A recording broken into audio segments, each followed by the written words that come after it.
Hi, this is Madeline. I'm just going to record a little voiceover for the PowerPoint. I did 3 PowerPoints for the workshop for August 7th on coming up with ideas for activities for assessment beyond the classroom. Just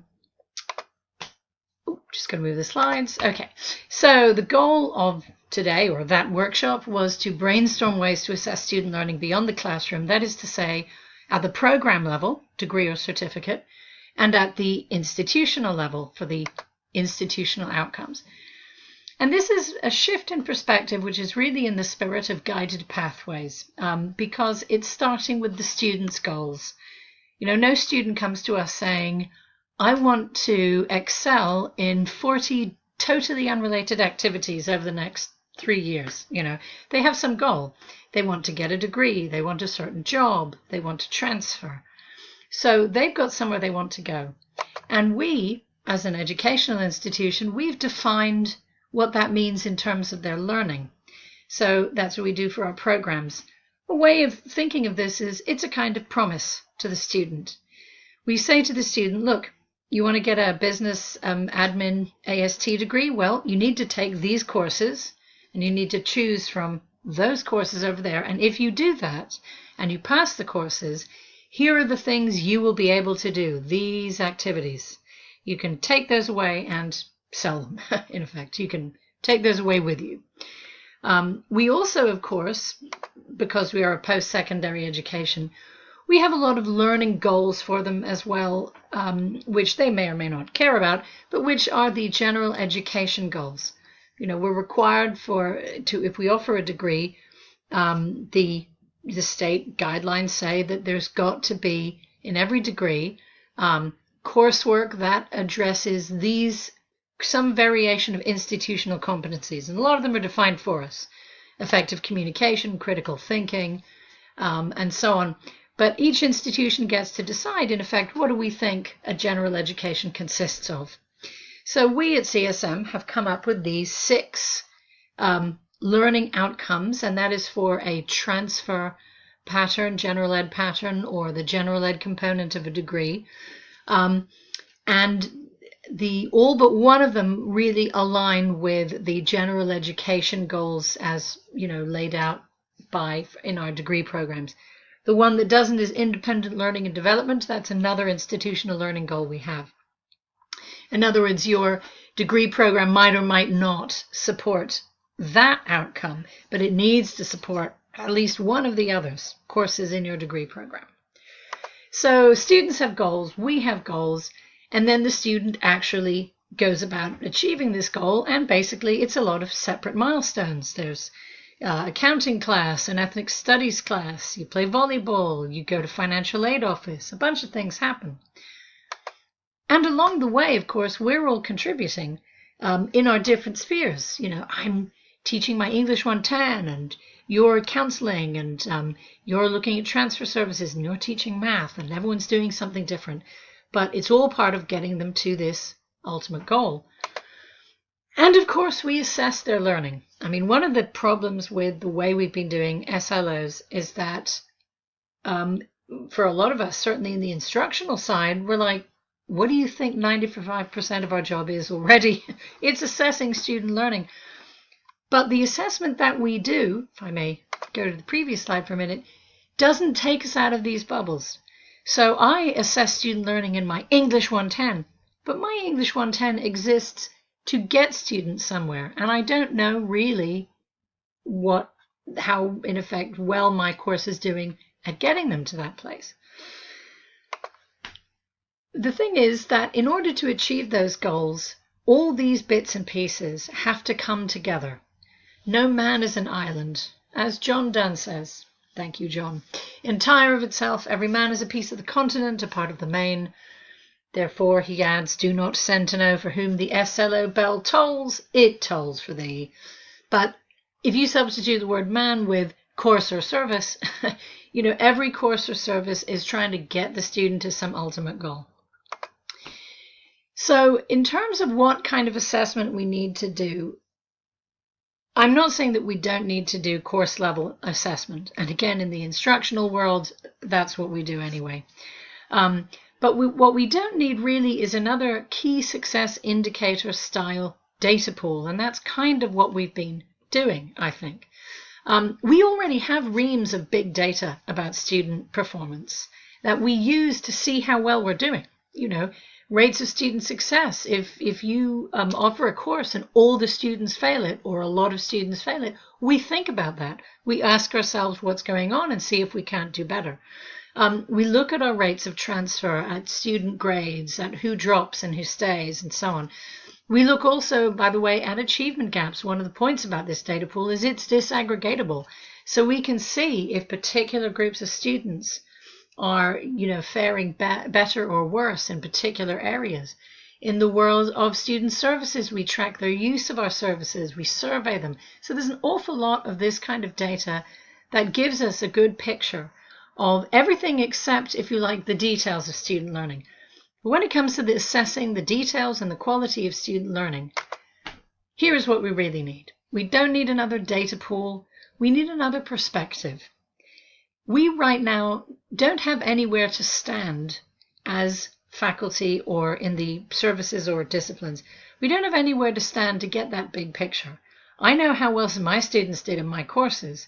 And in my department meeting, if I'm in a department with a lot of other faculty, or at least a few other faculty, we can all talk about how students did in our discipline. But we don't have a lot of ways to find out how students are doing overall, how they're putting these different things together. Because again, no student comes to CSM just to take English or just to take history or whatever. They come to put all these things together.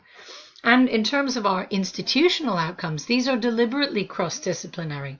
So we really need to collaborate on seeing how all that is working. This is particularly important because the program review language has been revised to reflect this. So the old program review language, as you recall, focused on course level SLO data. It was really a way of auditing courses. That was our process.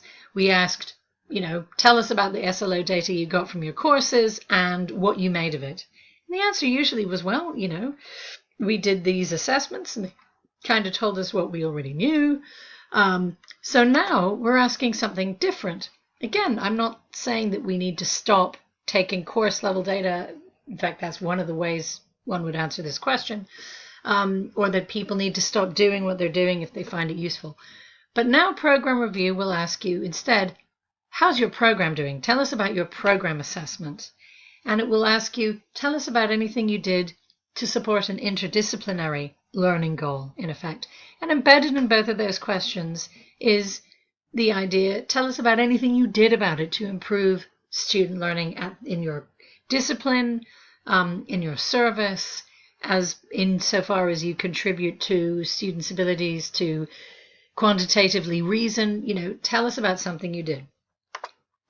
Now, I think a lot of us, when they see this requirement, will think, help, because all of our assessment, again, has been very course and service level based. And we have a number of cogent problems. We don't know how to assess our degrees. We don't do exit exams. Some degree programs or certificate programs do have a capstone course, which brings all the other courses together, but they don't all. And they don't all need one. So, how do you know? You don't have a place to get students just before they leave, to sum it all up.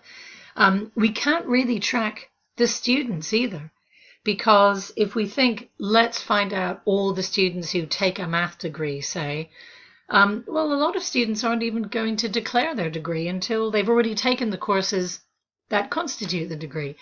So, it's the logistics of trying to track people down are unconquerable.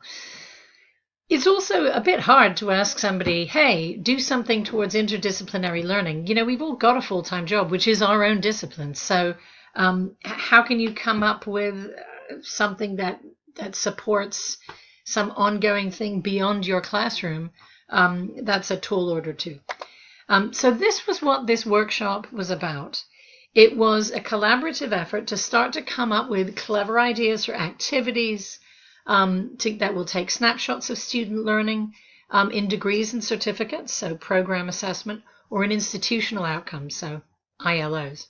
And we came up with ideas for activities that a faculty person could just do him or herself, at the department level, or things that would need more organization, more institutional support, and that would be laid on by the Academic Excellence Committee or the Assessment Committee, probably both. This was the goal again of the workshop, to brainstorm activities. So we looked at some possible methods. We came up with sort of basic ideas. You can do student surveys, embedded assignments in key courses, capstone assignments in final courses in a sequence. Faculty in teaching different sections of these same capstone courses could use either a blueprint for a final assignment or share a common rubric, even if their assignments are different. And then student activities or projects, something not in any given class, but something a little outside the classroom that might give us an insight into how they were putting all these things together. We also went over the criteria for what makes a good assessment activity, right? It should tell us something we don't already know, offer a fresh perspective on student learning. If it's just a grade duplication, well, we've kind of already got grades. It should generate meaningful discussion. Here's the thing. The goal, again, of this process is not so much to gather data into some magical database. The goal is to create opportunities for faculty to get together to talk about student learning in a meaningful and useful way, one that is not afforded to us in the ordinary course of our duties. That's the goal. So an activity which doesn't involve people sitting down to either get some information or discuss what some information means or look at student work or talk about the curriculum is not a good activity. It should connect back to teaching in some practical way. We've got to be able to use it to make changes. This is not a requirement here, but I think it would be lovely if students got in on this as well. We talk about metacognition. Why not have students participate in assessment, knowing that it's an assessment that goes beyond any one discipline, knowing that it's about putting what they've learned together. So any activity which has that opportunity would be great. And finally, and this is very important, it's got to be easy to do. That is to say, we've got to think of things that fit into flex days, maybe a department or a division meeting, maybe something which takes a few hours of faculty time over a semester, but not some huge, arduous project which is going to distract people for any length of time from their day job, so to speak. So at this point on the workshop, we stopped for a discussion about using this assessment process to take snapshots of student learning from different angles, if you like, other than just the end of semester, I've been teaching you all for 17 weeks and let's see what you've done, but some different angle. And we talked a bit about challenges and opportunities and batted around some questions. So this might be a good point to stop this part of the PowerPoint and let you all go ahead and have a think about it. If you are interested in carrying on, there's a second and third PowerPoint looking particularly at program outcomes and then at institutional outcomes. Thanks very much.